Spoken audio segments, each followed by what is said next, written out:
شکریہ رانا صاحب آپ کے وقت کا۔ نظامی صاحب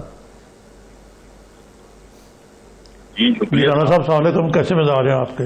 جی نظامی صاحب وعلیکم السلام۔ تو رانا صاحب یہ آج الیکشن کمیشن میں جو آج ہوا ہے، آپ اس کو کیسے دیکھتے ہیں کہ یہ اسٹرنگ آپریشن تک کہا گیا ہے اور وہ جو شکایت کنندگان ہیں یا جنہوں نے ویڈیو بنائی ہے ان کو بھی پیش ہونے میں کہا گیا ہے، تو یہ تو آپ کے موقف کی کسی حد تک تائید ہوتی ہے؟ نظامی صاحب اگر یہ اسٹنگ آپریشن تھا تو پھر تو اسٹنگ آپریشن کے جو یعنی مانی ہیں جی جی رانا صاحب آپ اپنی بات جاری رکھیے۔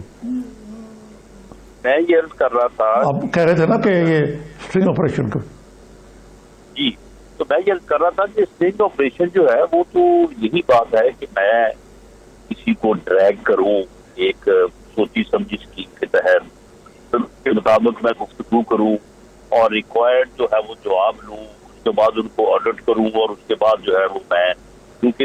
بنیادی طور پہ یہ آپریشن کیا ہی اس لیے جاتا ہے، تو میں سمجھتا ہوں کہ اسٹنگ آپریشن اگر یہ ثابت ہو جاتا ہے کہ یہ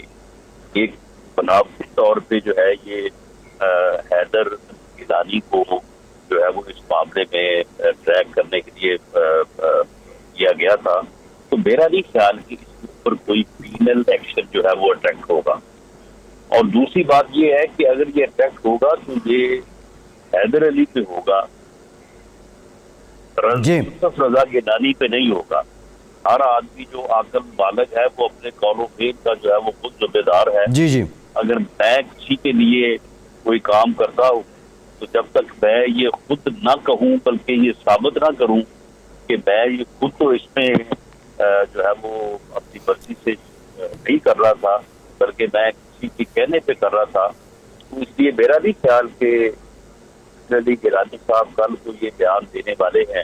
کہ مجھے یوسف رضا گیلانی صاحب نے اس کام کے اوپر بھیجا تھا تو میں نے یہ کیا،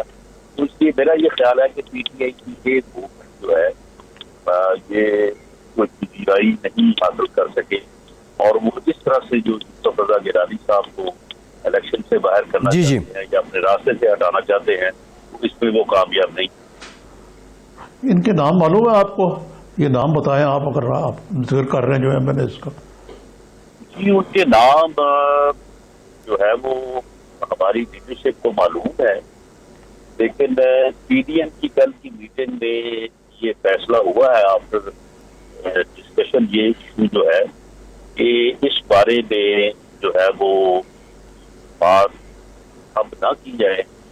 اور ایک اور چانس جو ہے وہ دیا جائے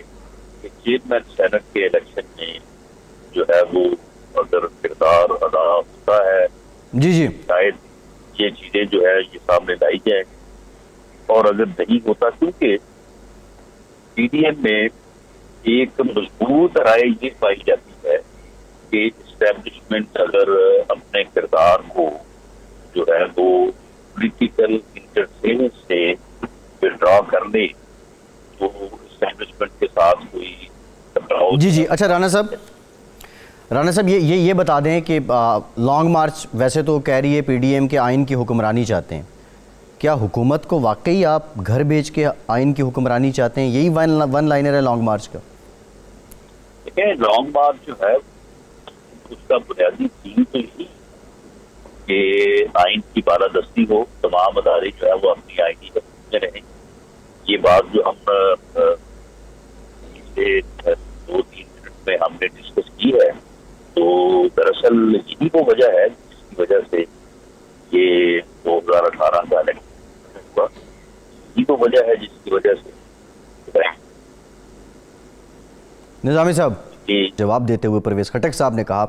کہ یہ ہم آفر کر رہے ہیں غفور حیدری صاحب کو۔ بہرحال ان کا ایک رد عمل بھی آیا، انہوں نے کہا کہ ہم اس حکومت کو مانتے ہی نہیں ہیں۔ اس سے متعلق بات کریں گے۔ پی ڈی ایم کی جانب سے یہ فیصلہ ہو گیا کہ لانگ مارچ جو ہے وہ 26 مارچ سے اس کا آغاز ہوگا۔ یوسف رضا گیلانی صاحب چیئرمین کے امیدوار، deputy chairmanship J U I اور اپوزیشن لیڈر جو ہیں وہ نون لیگ کے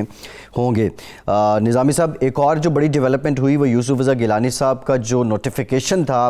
بطور سینیٹر، اس کو مسترد یا اس کو رکوانے کے لیے ایک اپلیکیشن دی گئی تھی الیکشن کمیشن میں، جس کی آج سماعت ہوئی، یہ ارلی ہیئرنگ ہوئی، اور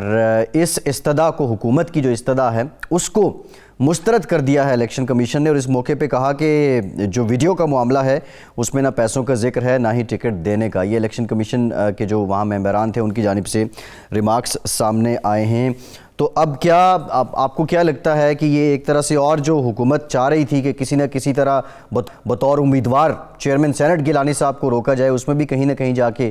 ناکامی ہوئی ہے؟ جی ہاں، یہ تو ایک طرف تو یہ بات بھی نہیں ہوئی، الیکشن کمیشن نے پوائنٹ آؤٹ کیا کہ پیسے کی بات نہیں ہوئی، ٹکٹ کی بات نہیں ہوئی۔ تو اس صورتحال میں پھر سب سے بڑی بات یہ ہے کہ جو رشوت دینے والا اور لینے والا دونوں، یہ خاص طور پر جو پنجاب کے ممبر ہیں وہ خاصا بولیں، یہ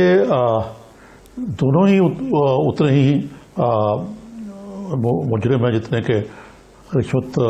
آفر کرنے والا۔ آفر کرنے والے کا تو نام نہیں ہے اس میں، انہوں نے کہا کہ آپ ایفیڈیوٹ دیں کہ یہ نام ہے اور وہ اپنا بیان دیں تو پھر بات آگے چلے گی۔ تو ظاہر ہے اگر حکومت کا خیال تھا کہ اس کو آج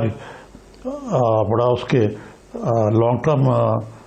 ہونے تھے امپیکٹ، کہ اگر الیکشن کمیشن کا عدم قرار دے دیتی تو پھر یوزا گیلانی صاحب جو ہیں وہ سینیٹر نہ رہتے اور پھر چیئرمین کا بھی جو ووٹ ہے وہ بھی نہ، ان کے نام چیئرمین کے امیدوار بھی نہ ہوتے، تو اس سے بڑی عجیب سی صورتحال پیدا ہو جاتی۔ جی اچھا نظامی صاحب، ایک اور بڑی انٹرسٹنگ بات ہوئی جب پی ٹی آئی کے وکیل بیرسٹر علی ظفر صاحب نے کہا کہ ویڈیو کے معاملے پہ الیکشن کمیشن نے نوٹس لیا، تو اس وقت جو ممبر پنجاب ہیں انہوں نے کہا کہ نوٹس نہیں لیا، ہم نے تو پریس ریلیز جاری کی تھی۔ تو یہ بہت سی باتیں ہیں جو سیاسی مقاصد کو لے کے سیاسی جماعتوں کی جانب سے ایگزیجریٹ ہو کے بھی سامنے آتی رہیں۔ اس پہ ذرا ان ڈیٹیل بات کریں گے نظامی صاحب۔ جو ایک اور خبر سامنے آئی کہ حکومت کی جانب سے جے یو آئی کو ڈیپٹی چیئرمین شپ آفر کی گئی، پرویز خٹک صاحب نے کہا، تو یہ کیا اب ندی کے دو کنارے باہم ملنے جا رہے ہیں، یا آپ سمجھتے ہیں کہ واقعی اب حکمراں جماعت نے پالیسی بدلی ہے اور اپوزیشن کو ساتھ ملانے کا کوئی ارادہ ہے؟ نہیں، it is too early to say کہ پالیسی بدلی ہے۔ آخر اس سے پہلے پنجاب میں بھی ایک قسم کی بہت بڑی سیٹلمنٹ ہوئی پنجاب میں، چودھری پرویز علی نے کرائی، تو اس کا مطلب یہ تھا کہ مکہ ہو گیا، اس کے بعد لڑائی میں اضافہ ہی ہوا، کمی نہیں ہوئی۔ تو اس لیے یہ کہنا کہ یہ مکہ ہے، اور وہ غفور حیدری صاحب کو تو تھوڑی سی امبیرسمنٹ ہوئی کہ انہوں نے کہا مجھے تو کوئی باضابطہ آفر بھی نہیں ہوئی، نمبر 1، اور نمبر 2 یہ کہ وہ تو اس حکومت کو تسلیم ہی نہیں کرتے، ان کی جو پارٹی ہے، تو ان کی طرف سے ان کو نامینیٹ کرنے کا کیا مقصد ہوا؟ نظامی صاحب، سیاست میں کچھ حرف آخر تو نہیں ہوتا، لیکن جس طرح کے القابات سے بالخصوص دونوں جماعتوں کی لیڈرشپ ایک دوسرے کو نوازتی رہی ہے، اتنے تناؤ میں آپ کو لگتا ہے کہ ممکن ہے کوئی یہ اچنبھا ہو جائے؟ اور کیا آپ سمجھتے ہیں کہ یہ پی ڈی ایم کو ایک طرح سے اثر انداز، یا پی ڈی ایم کو اس میں تفریق ڈالنے کی ایک کوشش ہے، یہ صرف بیان کی حد تک ہے؟ یہ تفریق میرا نہیں خیال کہ پڑ سکتی ہے اتنی آسانی سے، لیکن ظاہر ہے کہ پہلے ہی جو دوسری طرف اپوزیشن نے بھی یہی فیصلہ کیا کہ جے یو آئی سے ہوں گے جو ڈپٹی چیئرمین ہوں گے، اور leader of the opposition P M L N سے ہوں گے۔ تو حکومت کے اور اپوزیشن کے فیصلے میں تو فرق نہیں ہے، لیکن اب یہ ضرور ہوگا کہ عبدالغفور حیدری جو ہیں وہ نیچرلی امیدواروں کے شاید پہلے بھی نیچرلی ان کا یہ حق بنتا تھا میرے خیال سے۔